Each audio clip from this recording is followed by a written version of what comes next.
husband tweeted after Justice Brett Kavanaugh left a Washington restaurant due to protesters. The tweet reads, "Sounds like he just wanted some privacy to make his own dining decisions." Is that appropriate, sir? Look, when public officials go into public life, we should expect two things. One, you should always be free from violence, harassment, and intimidation. And two, you're never going to be free from criticism or peaceful protest, people exercising their First Amendment rights. Okay. And that's what happened in this case. Remember, the justice never even came into contact with these protesters, reportedly didn't see or hear them.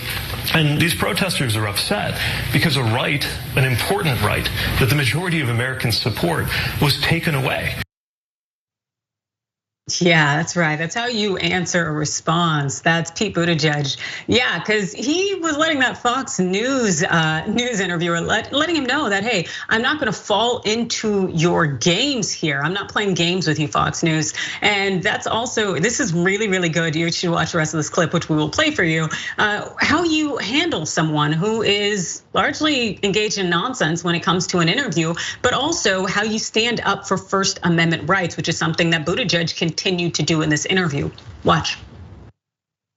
Settled case law in the United States has been that the Constitution protected a right to privacy, and that has now been thrown out the window by justices, including Justice Kavanaugh, who, as I recall, swore up and down in front of God and everyone, including the United States Congress, that they were going to leave settled case law alone. So yes, people are upset. They're going to exercise their First Amendment rights, and as long as that's peaceful, that's protected. Compare that, for example, to the reality that as a country, right now, we're reckoning with the fact that a mob summoned by the former president, all right, well, let me follow up, Mr. Secretary, the United States Capitol for the purpose of overthrowing the election and very nearly succeeded in preventing the peaceful transfer of power. But I think common sense can tell the difference. But as a high-profile public figure, sir, are you comfortable with protesters protesting when you and your husband go to dinner at a restaurant?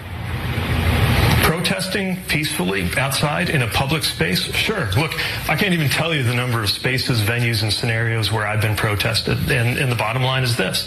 Any public figure should always be free from violence, intimidation, and harassment, but should never be free from criticism or people exercising their First Amendment rights.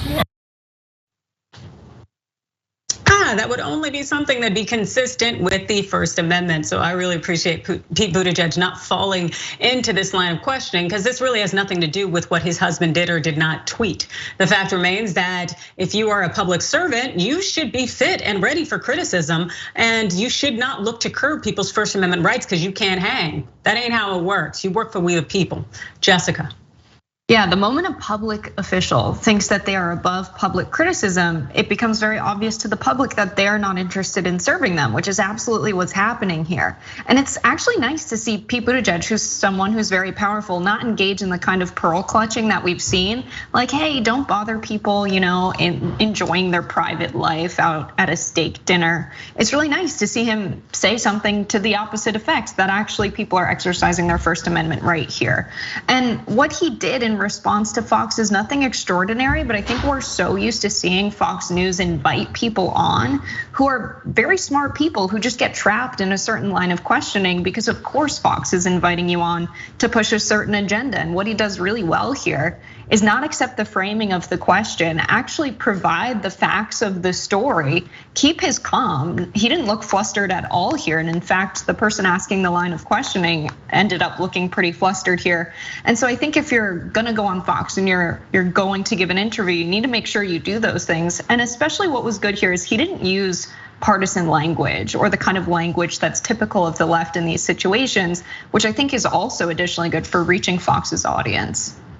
Yes, and I used to teach media training in terms of helping educate people in how they can give the best interviews possible. And the fact is that you are in control of the interview. You don't have to answer the question that is asked of you. You can direct it to what you want to direct it, whether you pivot or not. And Pete Buttigieg maintained his composure. He kept his pacing, and he answered the question that he wanted to answer and directed in the direction that he wanted to direct, which is just, it was a grade A masterclass in how to respond to things like that. Also, not to let the Fox News host post there interrupt him in any way. It's so incredibly important that you stand your ground and you make sure that you are heard, especially when you're working with a news outlet that likes to promote propaganda and probably would splice up the footage in a way that did not favor Buttigieg in any way.